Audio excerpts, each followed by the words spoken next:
Hi guys, welcome to Novum and welcome to my DUNE review and reaction, or should I say DUNE Part 1 review, because as becomes clear during the opening credits, this is only the first half of the story. And that's probably a good thing because this has been one of the primary challenges to getting this narrative on screen successfully. There's simply too much of it to work into a regular length movie. But given that not one element of the advertising for the movie involved the words Part 1, it's difficult for this not to feel like a bit of a bait and switch. Now I know this information was probably available to those who went looking for it, but I deliberately steered clear of any behind the scenes spoilers given that I've already read the book and seen the first movie. I wanted to go in as blind as I feasibly could. I saw the trailers and the posters and assumed that if the film was called DUNE, then this would be the full story from DUNE. And I was skeptical as to how they'd fit it all in, so again, probably the right creative decision, but it's difficult to not see the marketing as anything other than deliberate, and I'm not sure letting people know they're only seeing half the movie they came to see during the opening sequence was the best idea, and that isn't really the limit of the problems this causes. I don't even think we hear Paul say fear is the mind killer despite him narrating it over the trailer, and there are several flash forwards here to another movie that hasn't even been filmed yet. Now we'll circle back around to all of this when we get to discussing the ending, but the chapter times are marked if you're furious and you want to skip ahead now. So the whole probably unavoidable DUNE Part 1 thing aside for a moment, what did I think to this movie? In one word,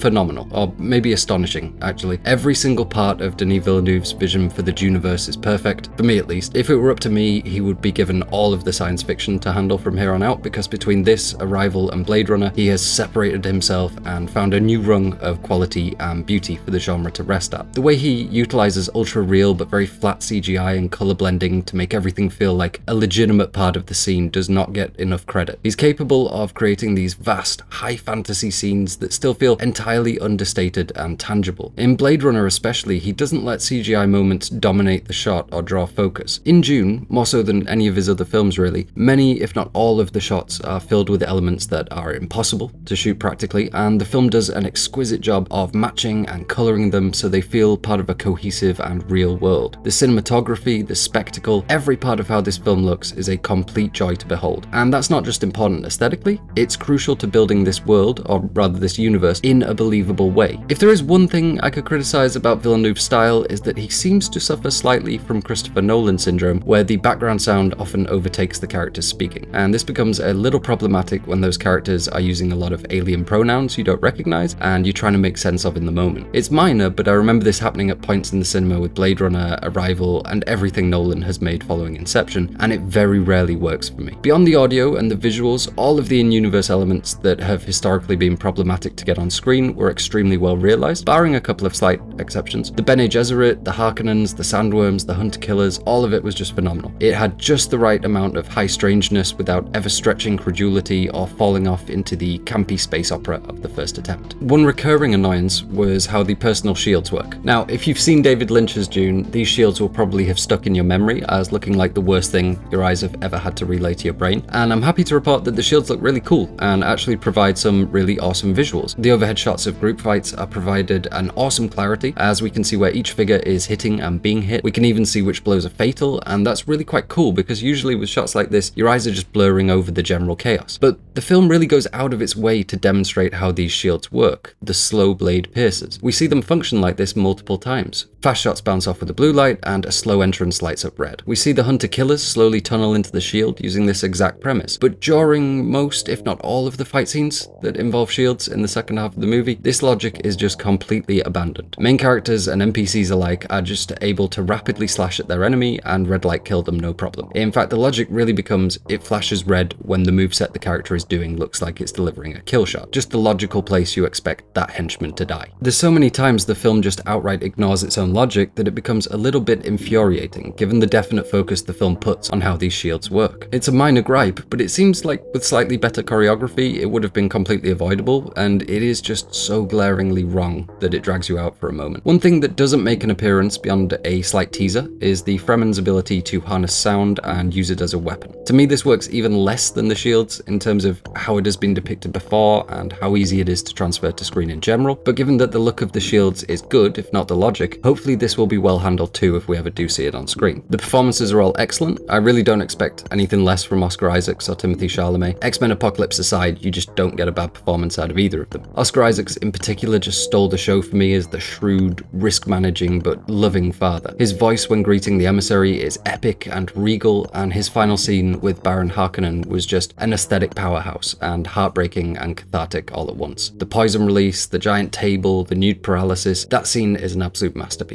Even Jason Momoa didn't feel out of place as Duncan, which fans will know is a very good thing given that he's the most frequently recurring character across the franchise. My absolutely favourite thing about this film is easily the spaceships, which you could bundle in with Villeneuve's sci-fi mastery and tasteful use of CGI, but for me they deserve a category all of their own. My number one interest, or I guess passion, to write about is sort of high science fiction and what future humanity and alien contact may look like. And hand in hand with that has come this imagining of what travel, transport, and military power will look like, usually in the form of spaceships. In fact, I'm almost finished with my first novel, entitled This Vessel Runs on Rage, that is concerned with exactly that in its own confined way. I'd certainly class it as falling under the category of space mythology, and that's something that DUNE does really, really well. Refugee narratives on Araxis are fine, but for me it's all about the politics governing these vast space empires and all the technology and intimidating, unthinkable machines of war. And this film really doesn't disappoint in that regard. The designs are beautiful and unique and terrifying, the scale is mind-boggling, and the sensation that I get when I look at them is just dread and wonder at the same time. And sticking with that combination of dread and wonder, the Harkonnen siege of Araxis was outstanding. Literally outstanding. The stuff of nightmares for me. Not just in the scale and loss of life, but in the terrifying understanding that this isn't an all too unlikely future for humanity. Everything about this was perfectly executed. The excitement, the terror, the hopelessness. I wouldn't necessarily call it a battle scene because of how one-sided it is, but whatever it is, it's absolutely incredible. Now, all of that awesome aside, and it is a whole lot of awesome, we need to talk about the ending. Before the film's release, I was pretty conflicted as to how to feel about it. I adored Denis Villeneuve, and hearing that he was getting his hands on the DUNE franchise filled me with joy. But there was part of me that knew it was very unlikely the series will go on beyond DUNE, which is really what I want to see on screen. The original story is quite familiar to audiences at this point, but everything that comes beyond it has been almost entirely absent from the screen. I loved the Blade Runner sequel, actually more than I do the original in a lot of respects, but there's no question that an art house blockbuster didn't fare well with the studio or the audience. As I mentioned, DUNE has been incredibly problematic to bring to screen, and I just felt that even though it would be a very good movie, it would be plagued with the same problems and lukewarm reception, ultimately leading to us not seeing all the wonderful things that the wider DUNEverse had to offer. Now, I actually think fan reception has been good so far, and if the money comes in, then I don't see why the studio would be unhappy with the outcome. But there's a giant pandemic-sized but coming, because despite positive reception, Denis Villeneuve has spent the last year and a half trying to royally fuck up his long-standing relationship with Warner Brothers due to differences over how and if DUNE should be released in cinemas or via streaming. Now, eventually a form of compromise was reached and release was delayed to accommodate Villeneuve, but that is by no means the limit of the drama between him and the studio, and I think it's fair to say that currently their relationship is rocky, to say the least. And given that this film was sent into production pre-pandemic, its budget is reflective of expectations built from a functioning industry and an audience that wanted to go out to see movies. And so with all honesty, as I was worried about prior to release, I'm not sure we will see a part 2, Villeneuve or no Villeneuve. There is currently no set date to start filming the sequel, despite Villeneuve originally wanting to film them back to back, which sets the mind wondering as to why exactly Warner Brothers kept part 1 out of the advertising. Was it withheld to measure expectations about what you see in the movie, or was it withheld because they realized it wasn't something they were certain they'd ever follow up on? And that brings me to easily the worst part of the film, how it ends. Because if this is literally how the series ends, awkwardly titled part 1 with no follow-up, then it's very bad. Jarring, confusing, and embarrassing. If, on the other hand, we do get a part 2, then it's not that bad. It's just not particularly satisfying or exciting. Despite brief interactions and frequent dream sequences, the Fremen play a relatively small role in proceedings. Zendaya particularly has almost no role in this film despite being all over the promotion. And within the film, she's the subject of several hallucinatory premonitions. She feels important, but as far as the film goes, she is essentially useless, which is an unavoidable outcome to where the film cuts off. She simply doesn't appear in practicality until that point in the book. Even less important, but also the subject of Paul's hallucinatory premonitions, is the character of Jamis, one of the Fremen that challenges for control of the group and in turn has to duel with Paul. Jamis becomes the final villain of the movie, perhaps 10 minutes after being properly introduced, with really little motivation beyond his own egotistical desire and no real impact on the overall narrative. Now, this moment is really important in the book. It shows Paul as being willing to abide by Fremen customs and sets him up as their new messiah, essentially. It marks the end of Paul Atreides and the birth of Paul Muad'Dib. It also demonstrates his unease over the concept of waging galactic war in his own name, and it's also the exact middle point of the text. So overall, it's not the worst place you could have chosen to end it, really only because there isn't any other logical ending to be found anywhere else either. Like it or not, this is half a story, and cutting it off here simply doesn't feel like an appropriate conclusion to a story with the beautiful scale that this one has. It's an important moment for Paul's character, sure, but it is definitely not traditional third act material, even though it's dressed up to be that. I mean, in comparison to the awe-inspiring siege of Araxis by the Harkonnens, it just feels extremely low-key and abrupt. Now, hopefully, in a few years we'll look back at this and see it as a positive that the story was given the room it needed to breathe, but right now, as sorry as I am to say it, that future is not certain, and this is the ending we have. I sincerely hope we get to see Villeneuve take us all the way through this grand narrative, because his vision for it is truly astonishing, and I want to see God Emperor Atreides desperately. I just hope that all the behind-the-scenes bullshit doesn't prevent us from that realization. And that's everything for this video, guys. I hope you enjoyed the movie, and I will have another video for you very soon. If you want to see me do a complete guide to Dune video, then please let me know in the comments down below.